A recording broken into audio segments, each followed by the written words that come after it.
हरि मैं तेरी शरण। श्री भगवत गीता तीसरा अध्याय।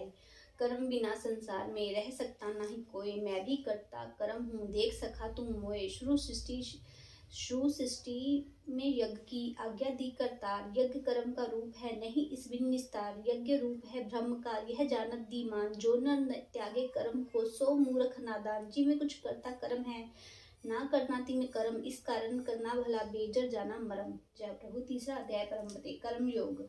अर्जुनोवाच। अर्जुन श्री कृष्ण भगवान जी से प्रश्न करते हैं, हे जनार्दन जी, हे केशव जी, यदि निर्वाण पद में ब्रह्म पद सबसे श्रेष्ठ है, तब घोर भयानक कर्म जो यह युद्ध है, इसमें मुझको क्यों जोड़ते हो? मिले हुए जुले वचन कहकर मेरी बुद्धि को क्यों मोहते हो? क्या निर्वाण पद कहाँ युद्ध करना, यह एक बार निश्चित कर करो जिससे मेरा कल्याण हो। अर्जुन की वचन सुनकर श्री कृष्ण भगवान जी बोले। श्री भगवान वाच। हे निष्पाप अर्जुन, पहले मैंने लोगों को ज्ञान योग कहा, योग साथ जुड़ा रहना कहा।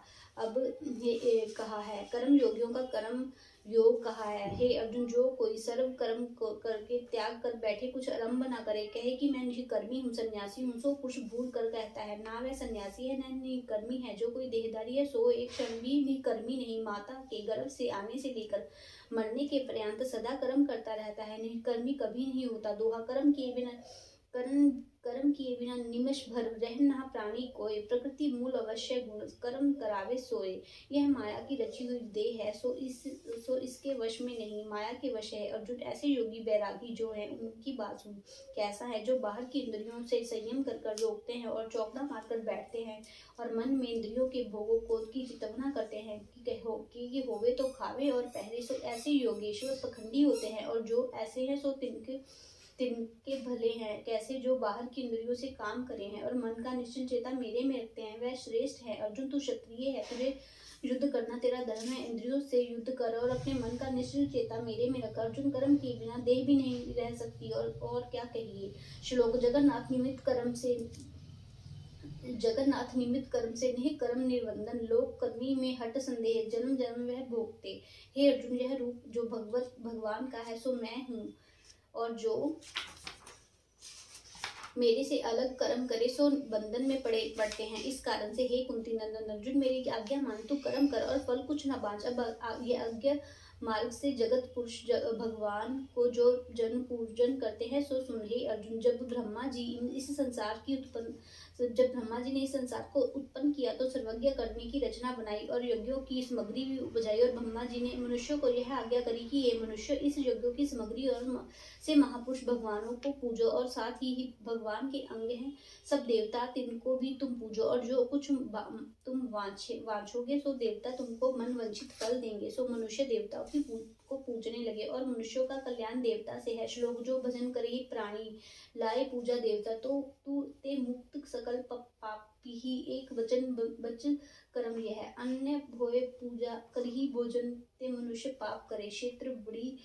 क्षेत्र बाड़ी मृत्यु के पाप आए भोगते हैं। हे अर्जुन, देवता मनुष्य की मनवांछित फल देने के समर्थ है, और मनुष्य की कल्याण देवताओं से है। जो कोई मनुष्य को दिए बिना आप ही भोजन करता है सो देवताओं का चोर कहलाता है, और जो मनुष्य मुझको भोग लगाकर मेरा प्रसाद जानकर अन्न भोजन करता है सो सर्व उपाधि से युक्त है। और जिस प्राणी ने मेरे सिमरन किए बिना ही आप ही भोजन कर लिया, सो प्राणी सर्व पापों को भोगता है। कौन से पाप सुन। जो जीव खेती करते हैं, चक्की मखली या चूल्हे से बोहारी से पैरों से चलते हैं और सोते समय इन ठहारों में जो जीव गात होते हैं, उनका पाप तिनके माथे पर होता है। जो प्राणी मेरे सिमरन बिना ही भोजन करता है।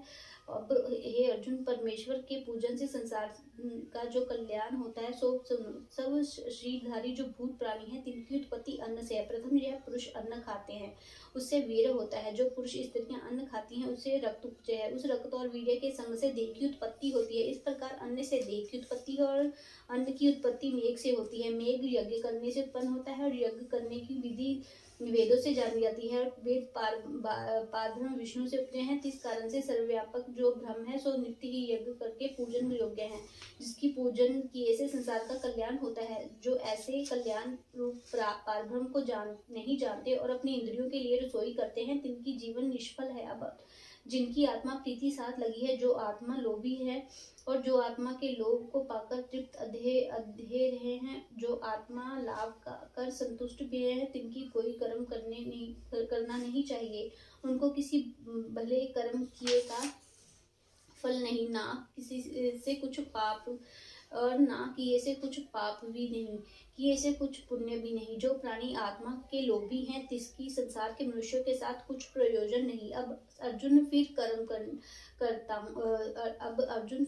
कहता हूँ, सो सुन। जो भले कर्म है, स्नान आदि से लेकर कर्म नहीं त्यागने चाहिए। जो सत्कर्म करे और फल की इच्छा ना वांछे, सो पुरुष इस सत्कर्मों के मार्ग से पारब्रह्म को प्राप्त होते हैं। हे अर्जुन, भले कर्म जो है, सत्कर्म स्नान आदि से लेकर इन सत्कर्मों को करते करते राजा विद्रोही आदि से लेकर सभी मनुष्य सिद्धि अवस्था को प्राप्त हुए हैं। तू भी लोक कल्याण के निमित्त कर्म करते ही रह।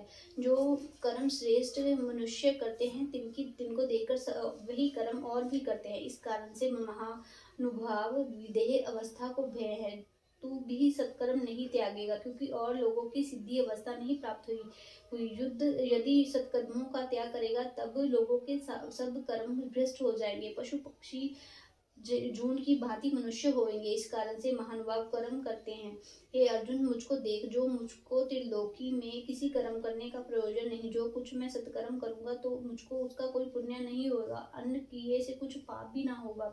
मैं लोगों के कल्याण के निमित्त स्नान, गायत्री, संध्या तर्पण करता हूँ और ब्राह्मणों की, गौ की, माता पिता की सेवा करता हूँ, और जो भी शुभ कर्म करता हूँ लोगों के सत्कर्म सिखाने के निमित्त है। और मैं जो आलस्य कर सत्कर्मों का त्याग कर बैठूं, तो मुझे देखकर सभी लोग सत्कर्मों का त्याग कर बैठेंगे। अर्जुन, जिस मार्ग में मैं चलता हूँ, सो मुझको देखकर मेरे मार्ग से समस्त मनुष्य चलते हैं। और जो तू कहे कि लोगों की निमित्त यह कर्म का जंजाल क्यों करते हो, लोगों के साथ तुम्हारा क्या प्रयोजन है, इसका उत्तर सुन। हे अर्जुन, यह मनुष्य नारायण की मूर्ति है। जब यह सभी कर्म भ्रष्ट हो जाए, तब जैसे और पशु है, तैसे भी मनुष्य भी पशुवत हो जावे।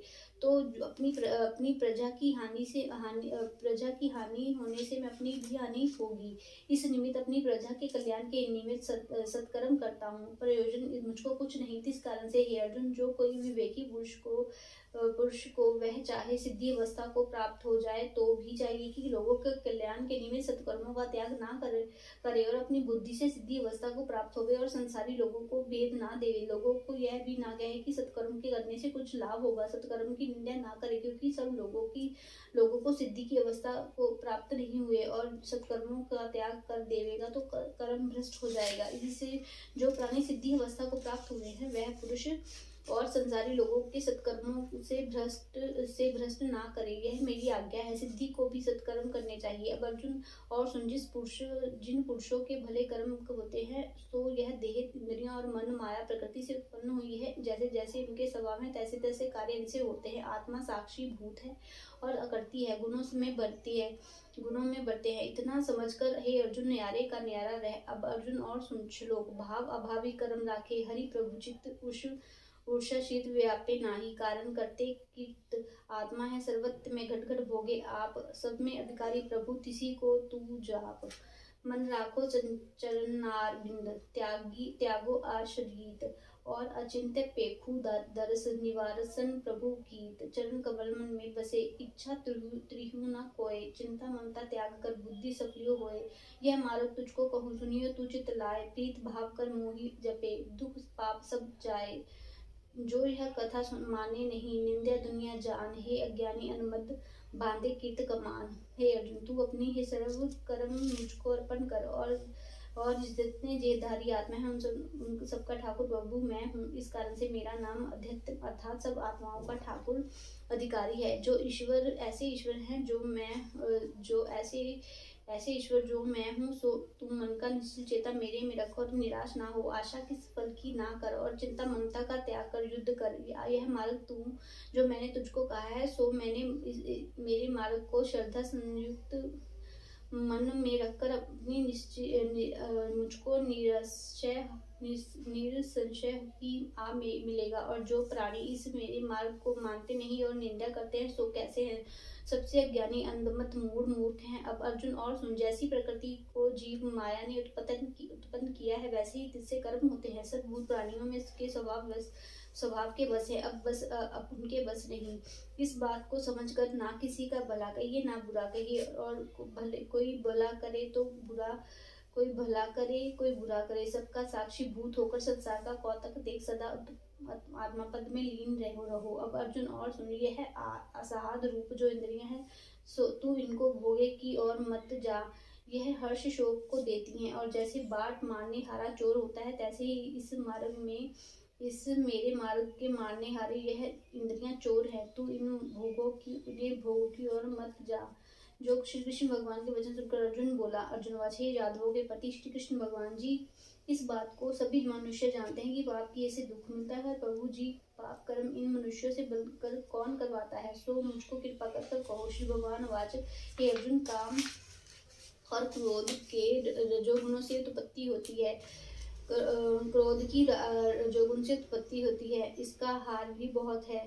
यह कभी तृप्त नहीं होती, और यह पाप रूप है, मनुष्य के शत्रु हैं। इन दोनों के को बांध कर पाप कराते हैं। अर्जुनवाच, हे भगवान, इनका वृतांत मुझको विस्तार पूर्वक कहो कि इनका जन्म किस प्रकार होता है, और जन्म कर बड़े कैसे होते हैं, इनकी आत्मा कौन है, इसका विचार कैसा है, सर्व विस्तार पूर्वक कहो। श्री कृष्ण भगवान जी बोले, हे अर्जुन, यह सूक्ष्म शत्रु है, और देह, इंद्रियों और मन में इनका निवास है। सूक्ष्म रूप धारण कर यह देह के विखे आ गए हैं। यह तो इनका निवास कहाँ है? अब इनकी उत्पत्ति सुन। भले स्वाद पदार्थ खाए सो उत्तम सुगंध सूंघने से, भले वस्त्र पहनने से काम उत्पन्न होता है। और आप अब क्रोध की उत्पत्ति सुन। अहंकार, अभिमान करना कि मेरे जैसा कोई नहीं, दूसरा कोई नहीं, क्रोध की उत्पत्ति होती है। अर्जुन, यह बड़े दुष्ट हैं। अब इनकी करतूत सुन। पहले हर्ष प्रसन्नता से काम उपजा, तब अपनी स्त्री संग किया, और जब वीर गिरा तब मृत्यु की नई चनातुर होकर गिर पड़ा, सो गया। फिर संतान हुई, जिसमें अति मोह की प्राप्ति होकर ज्ञान अंधकार में अंधा हुआ, जन्म मरण के अधिकारी हुआ। यह अपनी स्त्री के संग का फल है। कदाचित पर नारी के साथ प्रीति या संग किया, किसी दूसरे पुरुष ने देखा तो भी खराबी। राजा के हाथ आया तो दंड देता है, धन छीन लेता है, कैद करता है, राजदंड बनना पड़ता है। पर लोग की शासना बहुत सहनी पड़ती हैं। जब मंजदार शासन देवेंगे, पर लोग बिगड़ गया, कुछ बाकी ना रहा, तो यह काम की करतूत है। अब अर्जुन, क्रोध के लक्षण सुन, करतूत सुन। अहंकार, मंत्र कर्म से अंध भरी जो मनुष्य की देह है, विषयों के वास्ते यह दूसरों किसी कार्य के वास्ते किसी को मारा या कष्ट दिया, तब राजा ने पकड़ा, खूब दंड दिया, बांध दिया, पदार्थ छीन लिया, परलोक में यम की शासन सहेगा। और यह क्रोध की करतूत कही। अर्जुन, काम और क्रोध दोनों भय के दाता है, बारंबार मनुष्यों को मोहित भ्रमते रहते हैं। फिर कैसे हैं? यह दोनों पाप रूप है और निपट नीच है। हे धनंजय, अर्जुन, यह मनुष्य को सदा ही शीघ्र देखते हैं। जैसे चोर अपनी समय देखता है कि कब घर का स्वामी सो जावे, कब मैं द्रव्य लूं, उसी भांति शीघ्र देखते रहते हैं कि रजोगुणों से इनकी उत्पत्ति है, और आत्मा के मरने से सावधान है। मनुष्य में यह दोनों ही उपद्रव है। जिस प्रकार मेरे ना जानने का ज्ञान इन्हीं में छाया हुआ, सो सुन। जैसे धुआं कर अग्नि शादी जाए, जो आरसी मैल कर शादी जाए, और जैसी जाली में लिपटा हुआ बालक जन्मता है, इसी भांति इन दोनों ने मेरा ज्ञान ढांप लिया है, और नित्य ही यह ज्ञान के वैरी हैं। हे कुंती नंदन अर्जुन, अब दोनों काम मद से पूर्ण रहे हैं, पूर्ण कभी नहीं होते और पाप है। इंद्रिय, मन और बुद्धि इनके विषय का काम का निवास है। इनमें बसकर मनुष्य को मोहित करते हैं। जिस कारण से कुरुवंशियों में श्रेष्ठ अर्जुन, प्रथम तो इंद्रियों को वश कर, इंद्रियों आदि से लेकर मन बुद्धि चित्त को वश कर। यह पाप रूप है, इनका ज्ञान विज्ञान का नाश करने हारे हैं। अब अर्जुन, जिस प्रकार इंद्रियां जीती जावे सो सुन। यह देह जड़ है, इसमें जो चैतन्य रूप इंद्रियां हैं, इंद्रियों से परे मन है, और मन से इंद्रियां सुजीत है, मन से परे बुद्धि है, बुद्धि से परे आत्मा है। सो बुद्धि द्वारा उस आत्मा के साथ जुड़ो। हे महाबाहु अर्जुन, इसका रूप बड़ा बलवान हो जाता है, और बल से इसे महादुष्ट काम क्रोध को मार डाल, तिनको मार कर जय प्राप्त हो। जय प्रभु। अथ तीसरे अध्याय का महात्म। श्री नारायण वचे लक्ष्मी एक शुद्ध महामूर्ख अकेला ही वन में रहता था, बड़ा अनार्थी था, कितना ही द्रव्य इकट्ठा किया था, इस कारण से यूं ही जाता रहा। पदार्थ को जाने से वह शुद्ध बहुत चिंतावान रहता था। लोगों से पूछता कि कोई ऐसा कर्म बताओ जिससे यह पृथ्वी में द्रव्य होवे तो मैं निकाल लूं मुझे, और फिर वह पदार्थ हाथ आए। किसी और को कहे अंजन बताओ जिससे नेत्र में पाकर पृथ्वी के पदार्थ निकाल लूं। किसी ने कहा कि मांस मंदिरा खाया कर पिया कर। वह भी खोटे कर्म करने लगा, चोरी करने लगा। एक दिन धन की लालसा से चोरी करने लगा। रास्ते में चोरों ने मार दिया। इस मृत्यु से मरकर प्रेत की जोन पई। वह एक बट के वृक्ष पर रहता था। बड़ा दुखी हुआ, हाय हाय करता, रुदन करता और विलाप करता, ऐसे हाहाकार करता कि ऐसा भी होवे कि मेरे कुल में कोई जो इस अधम देह से मुझे छुड़ावे। ऐसा हाहाकार करते करते बहुत दिन व्यतीत हुए। उस शूद्र की स्त्री से पुत्र ने जन्म लिया। जब उसका पुत्र बड़ा हुआ तो एक दिन अपनी माता से पूछने लगा कि मेरे पिता क्या व्यापार करते हैं और देहांत किस प्रकार हुआ। तब उसकी माता ने कहा कि बेटा तेरे पिता के पास पदार्थ था, सो यूं ही जाता रहा। वह धन के चले जाने से चिंतावान रहता था। एक दिन वह वन को गया, किसी का धन चुरा लाया। वन को गया कि किसी का धन चुरा लाऊंगा। मार्ग में चोरों ने उसे मार डाला। तब उसने कहा कि हे माता उसकी गति कराई थी। तब माता ने कहा कि नहीं कराई। फिर पूछा, हे माता उनकी गति करानी चाहिए। उससे उनका कहा कि भली बात है। तब वह पंडितों से पूछने गया। जाकर प्रार्थना करी, स्वामी मेरे पिता की एक दिशा में मृत्यु हुई थी, उसको उपाय कृपा कर कहिए जो उसका उद्धार होवे। तब पंडितों ने कहा कि तू गया जाकर उसकी गति करा, तब तेरे पितरों का उद्धार होगा। तब उसने आज्ञा मानकर माता की आज्ञा लेकर गया को गमन किया। प्रयागराज के दर्शन करके स्नान कर फिर आगे को चला। रास्ते में एक वृक्ष के नीचे बैठा। वहां से उसको बड़ा वह प्राप्त हुआ। यह वही वृक्ष था जहाँ उसके पिता प्रेत जोन में प्राप्त हुआ था। उसी जगह चोरों ने उसको मारा था। तब उस बालक ने अपने गुरु मंत्र पढ़ा और एक उसका नियम था कि वह एक अध्याय श्री गीता जी का भी नित्य पाठ किया करता था। उस दिन उसने उस वृक्ष के नीचे बैठकर श्री गीता जी के तीसरे अध्याय का पाठ किया। उसके पिता ने प्रेत की जोन से सुनते ही उसकी प्रेत देह से वह छूट गए। देह पाकर स्वर्ग से विमान आया। विमान पर चढ़कर उसके सामने आया और आशीर्वाद देकर कहा कि पुत्र, मैं तेरा पिता हूँ जो मरकर प्रेत हुआ था। उस तेरे पाठ श्रवण करने से मैंने देवदेह पाई है। अब मेरा उद्धार हुआ। तेरी कृपा से स्वर्ग को जाता हूँ। अब तू गया जी जाए तो अपनी खुशी से मेरा तो उद्धार हो गया है। वहाँ जाके भी तूने मेरा उद्धार करना था। जो तूने यहाँ पाठ तो मुझको सुनाया है उसी से मेरा कल्याण हुआ है। इतना कहकर सुनकर पुत्र ने कहा कि पिताजी कुछ और आज्ञा करो जिससे मैं आपकी सेवा करूं। तो उस देवदेह ने कहा कि हे पुत्र, देख मेरे 7 पीढ़ियों तक के पिता नरक में पड़े हैं, बड़े दुखी हैं। अब श्री गीता जी के तीसरे अध्याय का पाठ कर उनका फल दे। उस दुख से मुक्त हो, तब वह उस दुख से मुक्त पावे। वह तेरे बड़े हैं, नरक से निकलकर स्वर्ग में पहुंचेंगे। इतना वचन कहकर देवदेह पाकर वह स्वर्ग को गया। तब उस बालक ने तीसरे अध्याय का पाठ किया। सब पितरों के निपुण्य देकर वैकुंठो गमनी किया। तब राजा धर्मराज के पास यमदूतों ने जाकर कहा कि हे राजा जी, नरक में बहुत लोग नहीं हैं, वहाँ तो जार पड़ी है। जो कोई जन्मों के पाप कर्मी थे उनका विमान पर बैठाकर ठाकुर जी के पार्षद ले गए हैं। इतना सुनते ही धर्मराज उठकर श्री नारायण जी के पास गया और पाताल में शेषनाग की शैया पर श्री नारायण जी सोए हुए थे और लक्ष्मी जी चरण झस रही थी। वहीं राजा ने दंडवत की और हाथ जोड़कर कहा कि त्रिलोकीनाथ महाराज जी, जो जीव जन्म जन्मांतर के पापी थे उनको आपके पार्षद विमान पर चढ़ाकर वैकुंठ ले गए हैं। तब नरकों को भोगने का दंड किसको देवे, किस प्रकार दंड दिया करे। तब श्री नारायण जी ने बहुत प्रसन्न होकर कहा, हे धर्मराज, तू दुखी ना हो, अपने मन में कुछ बुरा ना मान। मैं तुझको एक वरदान सुनाता हूँ, श्रवण कर। यह पापी थे, इनका कोई पिछले धर्म उदय हुआ, उस अपने धर्म से यह महापापी वैकुंठ को गए हैं। यह एक आज्ञा तुझे देता हूँ, जो जीव गीता जी का पाठ करे अथवा श्रवण करे, जो कोई किसी पाठ का पाठ किए का फलदान करे। उन जीवों को तू कभी नरक ना देना, तुझको मेरी आज्ञा है। यह बात सत्य कर निश्चय से सुन, याद रखे। इतना सुनकर धर्मराज अपनी पुरी को पधारे।